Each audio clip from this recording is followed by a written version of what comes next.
चलिए फिर से स्वागत है आपका हमारे चैनल अल्फाबेट गणित पर। आज हम आपके लिए लेकर आए हैं मॉडल पेपर नंबर 7 कक्षा 8 का विषय गणित। चलिए शुरू करते हैं। पहला प्रश्न संख्या 1, परिमेय संख्याओं के लिए योज्य तत्समक है। तो आपसे यहाँ योज्य तत्समक पूछा है, तो परिमेय संख्याओं के लिए योज्य तत्समक 0 होता है और गुणात्मक तत्समक आपसे पूछे तो 1 होता है। योज्य तत्समक क्या होता है? कोई भी परिमेय संख्या लें, जैसे 3/5 ली, तो उसमें योज्य तत्समक जोड़ेंगे तो वापस वही संख्या आनी चाहिए, तो वो योज्य तत्समक होता है 3/5। वापस आ गया तो 0 क्या है? योज्य तत्समक। और गुणात्मक तत्समक की बात करें तो वो 1 होता है। कैसे? जैसे 3/5 है, इसको किससे गुणा करेंगे वापस 3/5 है, तो ये 1 ही है वो संख्या। 1 से ही गुणा करने पर वापस 3/5 आएगी। और योग के लिए 0 वो संख्या है जिसमें जोड़ें तो वापस वही आएगी। तो इसलिए योज्य तत्समक तो 0 होता है और गुणात्मक तत्समक 1 होता है। तो आपसे यहाँ योज्य तत्समक पूछा है, तो योज्य तत्समक आपका हो जाएगा अ। ठीक है, अ हो जाएगा।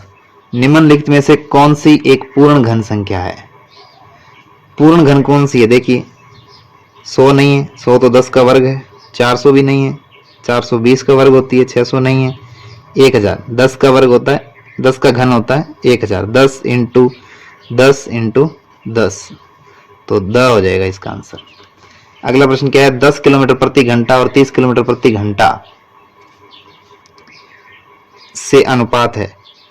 तो यहाँ किलोमीटर प्रति घंटा, यहाँ भी किलोमीटर प्रति घंटा है, तो इकाइयां तो सेम है, इसलिए अनुपात निकाल दो। 10/30। 1 0 से 1 0 कैंसिल हो गई, तो क्या आ गया? 1/3। अगला प्रश्न देखो, राम किसी कार्य को 20 दिन में समाप्त कर सकता है यदि वह 10 दिन तक कार्य करे। 20 दिन में पूरा काम करता है, 10 दिन तक काम करे तो कितना काम करेगा? तो आधा कार्य होगा। ठीक है। अगला प्रश्न है, 5x व 3y का गुणा करने पर क्या प्राप्त होगा? 5 का 3 से करेंगे तो 5 3 15। ठीक है। और x का जब y से करेंगे तो x गुणा y, 15xy क्या आ जाएगा? 15xy। देखो, 5x गुणा 3y, तो 5 का 3 से किया तो 15, और x का y से करेंगे तो 15 गुणा x गुणा y, 15xy। डायरेक्ट याद देखो, 5 3 15 xy, 15xy। छोटी सी कैलकुलेशन डायरेक्ट हो जाएगी। चलिए देखते हैं प्रश्न संख्या 6। एक चतुर्भुज में विकर्णों की संख्या पूछिए। एक चतुर्भुज में कितने विकर्ण होते हैं? एक चतुर्भुज है तो विकर्ण क्या होते हैं? सम्मुख शीर्षों को मिलाने वाले रेखाखंड। इन दोनों को मिला दे तो ये कितने विकर्ण होते हैं एक चतुर्भुज में? एक चतुर्भुज में 2 विकर्ण होते हैं, तो आपका आंसर हो जाएगा अ। अगला प्रश्न है, वह सबसे छोटी संख्या ज्ञात कीजिए जिससे 1188 यानी 1188 को भाग देने पर वह पूर्ण घन बन जाए। तो इसको पूर्ण घन बनाने के लिए आपको क्या करना पड़ेगा? चलिए, इसके सबसे पहले आपको क्या करने पड़ेंगे? गुणनखंड, अभाज्य गुणनखंड करने पड़ेंगे। ये लिख दिया 1188। हाँ, सबसे पहले 2 से जाएगा भाग, इकाई का अंक 8 है इसलिए 2 से भाग दिया तो 2 5 10, यहाँ 1 इधर आ जाएगा तो 18 2 निम 18, फिर 8 2 चौके 8, या 1188 का आधा कर दीजिए। फिर 2 से देंगे, 594 का आधा कर दो, या 5 में दिया तो 2 बार जाएगा, 4 1 बचेगा 19 हो जाएंगे, तो 2 निम 18, फिर 1 बचेगा 14 हो जाएंगे, 2 7 14। अब 2 से नहीं जाएगा, चेक करो किससे जाएगा? 9 और 7 16 और 2 18। आगे जो 3 से जाएगा, ये अंकों का जोड़ 18 आ रहा है, 3 का गुणज है तो 3 का भाग जाएगा, 3 से दीजिए।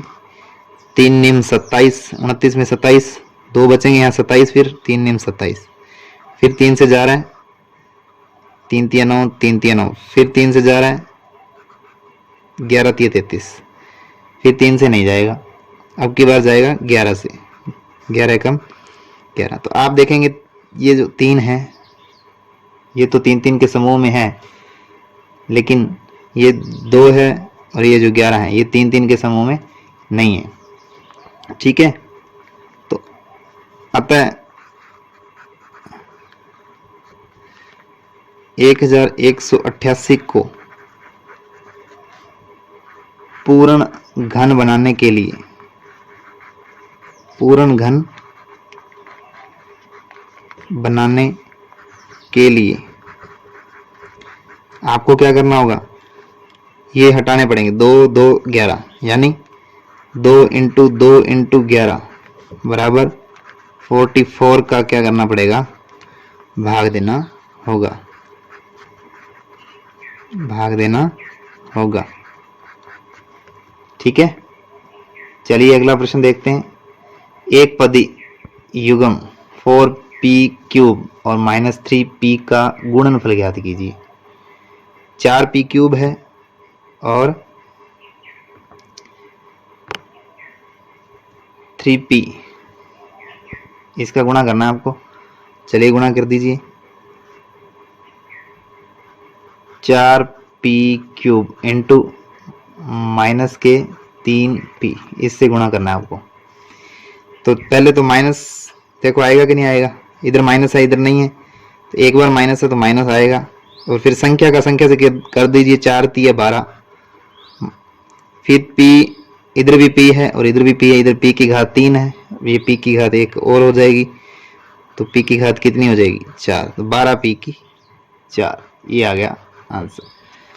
चलिए देखते हैं अगला प्रश्न, प्रश्न संख्या 9। बताइए कि एक आयत उत्तल चतुर्भुज कैसे है। आयत एक उत्तल चतुर्भुज कैसे है, तो आपको उत्तल बहुभुज की परिभाषा पता होनी चाहिए कि उत्तल बहुभुज वे बहुभुज होते हैं जिनका प्रत्येक कोण 180 डिग्री से छोटा और जिनके सभी विकर्ण बहुभुज के अभ्यंतर यानी अंदर की ओर स्थित होते हैं। तो आयत के दोनों विकर्ण अंदर होते हैं और आयत का प्रत्येक कोण 90 होता है, यानी 180 से सभी कम है, 90 के होते हैं। अतः आयत क्या है, एक उत्तल चतुर्भुज है। यही पूछा आपसे कैसे है, तो लिख देंगे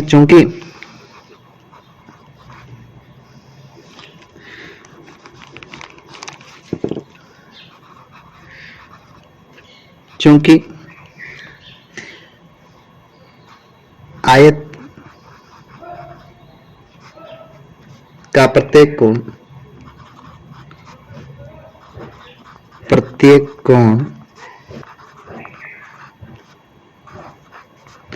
180 डिग्री से छोटा, 180 डिग्री से छोटा व इसके दोनों विकर्ण, इसके दोनों विकर्ण आयत के अभ्यंतर स्थित होते हैं, यानी अंदर, या बोल सकते हैं आप अभ्यंतर होते हैं। अतः आयत क्या है, आयत एक उत्तल चतुर्भुज है।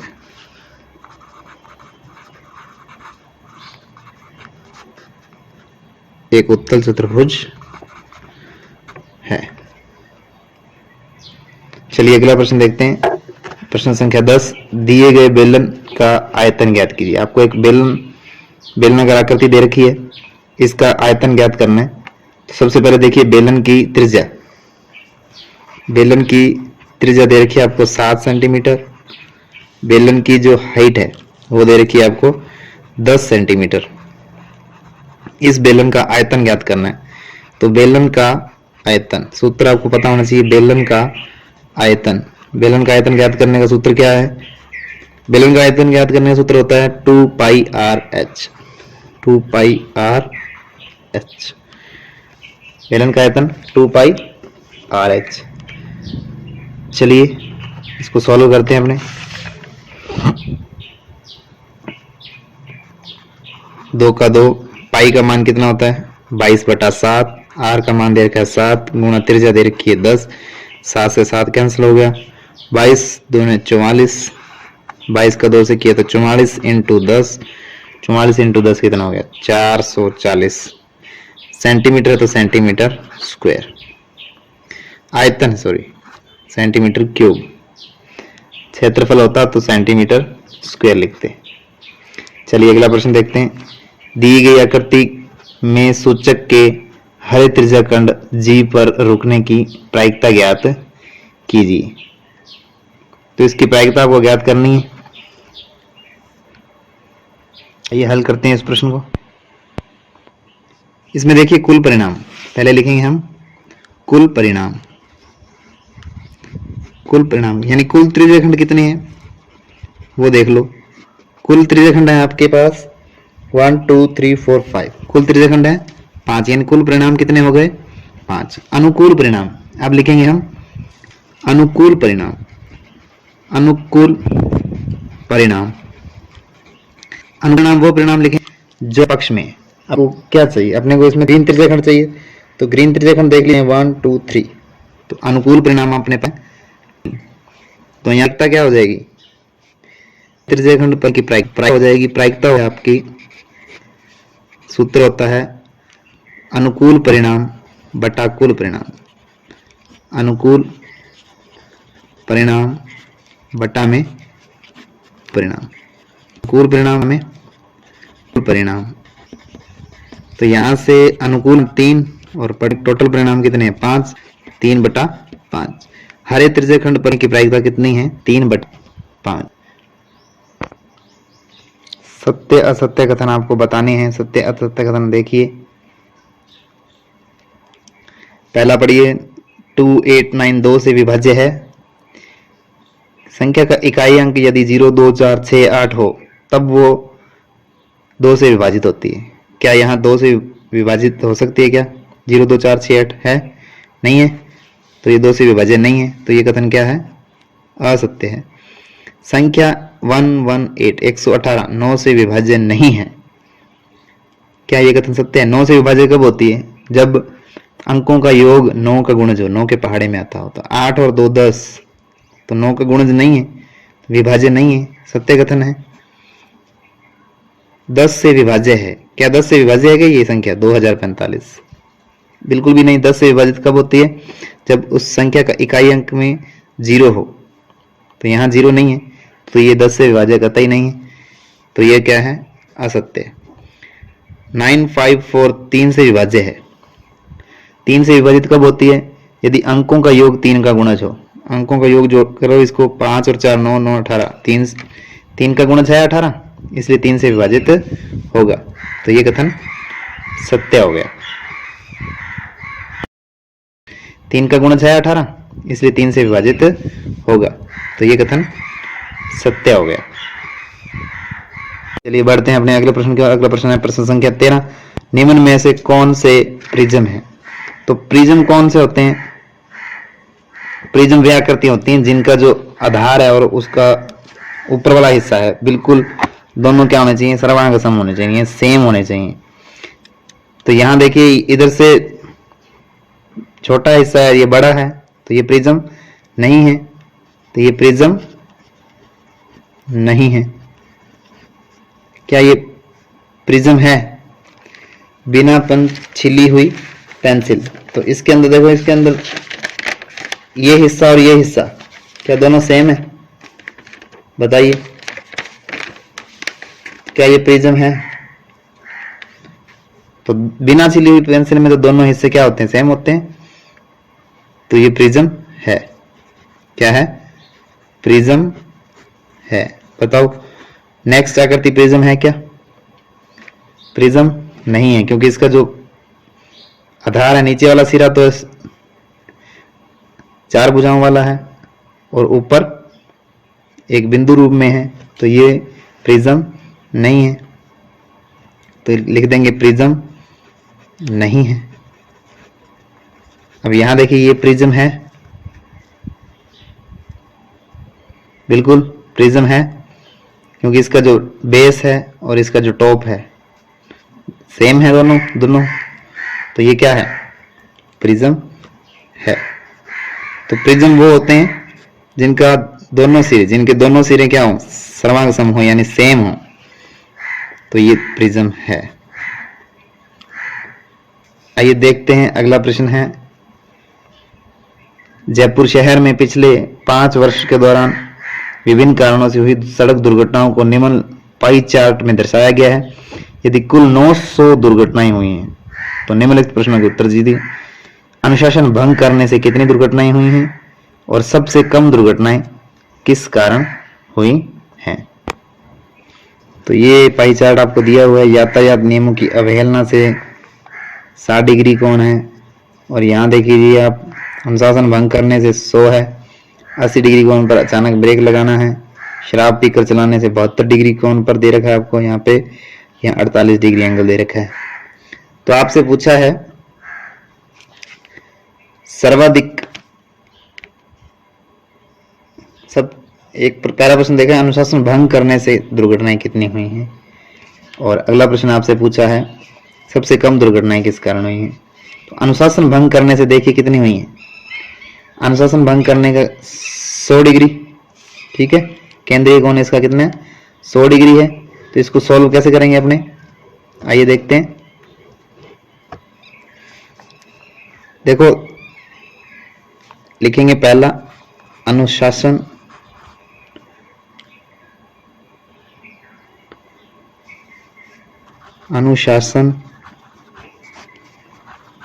भंग करने से दुर्घटनाएं, अनुशासन भंग करने से कितनी दुर्घटनाएं हुई हैं। तो टोटल कितने डिग्री का होता है कोण, 360 डिग्री। उसमें केंद्रीय कोण कितने डिग्री का आपको अनुशासन भंग करने वाले से 100 डिग्री का, तो 100 ऊपर आ जाएगा गुणा में टोटल संख्या कितनी थी, 900 दुर्घटनाएं। चलिए सोल्व करते हैं। 1 0 से 1 0 काट दीजिए। अब यहां से देखिए 36 और ये 9 कट जाएगा, 9 के बाद ये आ जाएगा 9 कम 9 100 आ जाएगा यहाँ से, और यहाँ से 36 कट जाएगा 4 बार, ठीक है। यहाँ से 4 को काटोगे तो 100 फिर कट जाएगा 25 बार, ठीक है। तो 25 × 10 बच गया, 25 × 10, 25 × 10 कितने होते हैं, 250।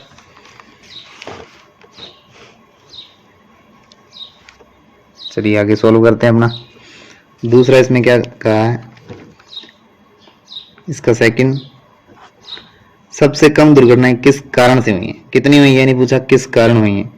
तो यहां से देख सकते हो आप, सबसे कम दुर्घटनाएं 48 वाला है। ये किस कारण है, अनजाने कारण से। तो इसका उत्तर क्या आ जाएगा, सबसे कम दुर्घटनाएं, सबसे कम दुर्घटनाएं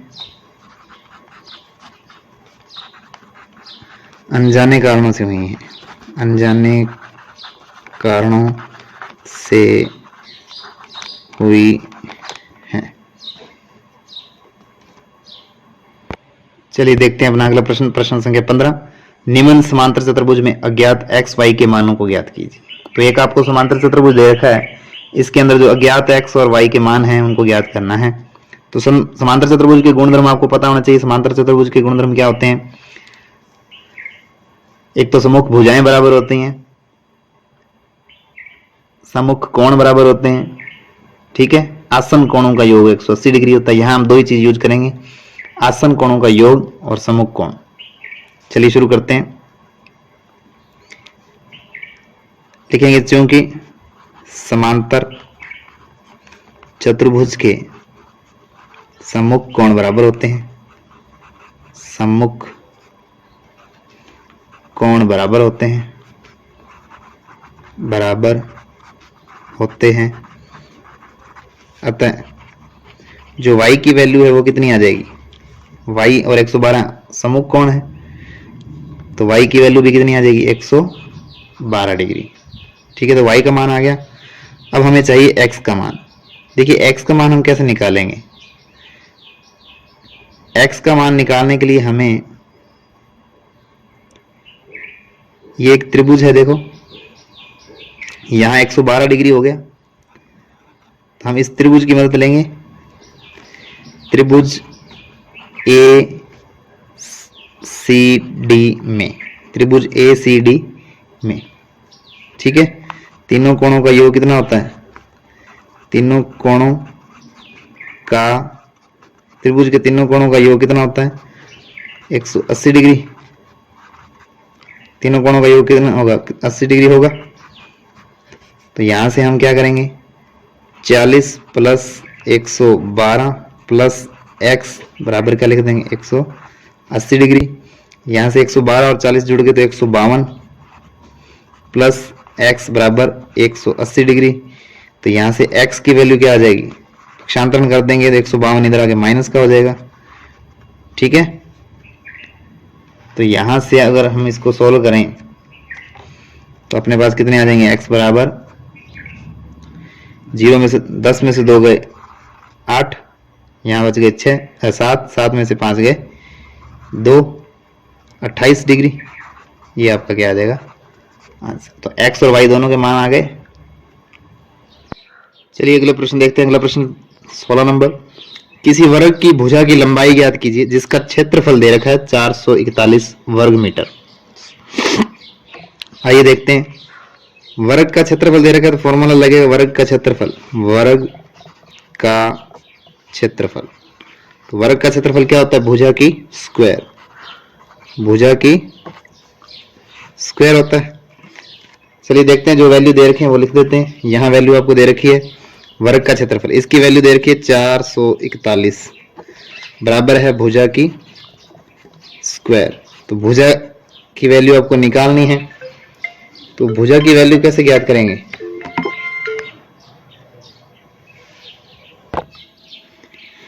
भुजा की स्क्वायर दे रखा है, भुजा आपको वैल्यू भुजा की ज्ञात करनी है। तो यहां से स्क्वायर हटाएंगे तो इसके ऊपर क्या लग जाएगा, स्क्वायर रूट।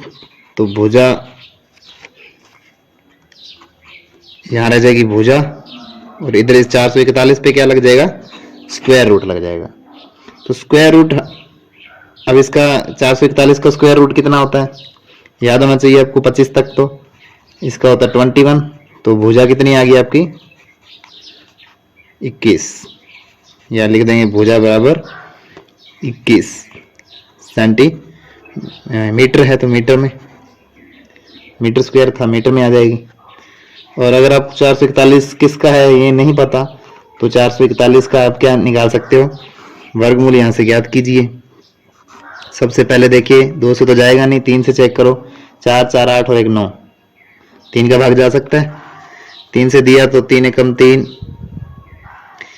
इधर बचे ये हो गए 14, तो 3 चौके 12, यहाँ 2 बचे 21 हो गए, 3 7 21। अभी भी फिर 3 से देंगे, 14 में जाएगा 4 बार 12, 2 बचेंगे 27, 3 में 27। अब जाएगा 7 से 7 बार, फिर 7 से 1 बार, तो इसलिए 3 इंटू 7 21 जोड़े बनाएंगे, एक 3 लिया एक 7 लिया, 3 7 21 सेंटी।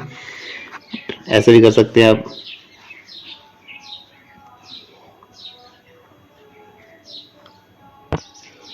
चलिए देखते हैं अपने अगले प्रश्न, प्रश्न संख्या 17, घातांक के नियमों का प्रयोग करते हुए निम्नलिखित के मान ज्ञात कीजिए। -4 की घात -2 है, तो देखिए a की घात -m हो तो उसको क्या लिख सकते हैं, 1/a की घात m। तो यहां से क्या हो जाएगा, -4 की घात -2 है, तो इसको क्या लिख देंगे, 1/-4 की घात 2। ठीक है, अगर इसको आगे भी सॉल्व करें तो माइनस की संख्या है, 4 है, इसको 2 बार लिख देंगे, 1/-4 गुणा -4, तो क्या आ जाएगा, 1/, में 4 का 4 से किया 16, माइनस का माइनस से करेंगे तो माइनस प्लस हो जाएगा, तो 1/16 क्या आ जाएगा आंसर। नेक्स्ट जो है इसको सोल्व करते हैं, ये -5 घात है। देखो a/b, अगर इसकी घात माइनस में है तो उसको प्लस करने के लिए b/a कर दीजिए और घात को क्या कर दीजिए, प्लस की कर दीजिए। तो यही नियम लगा लेते हैं अपने।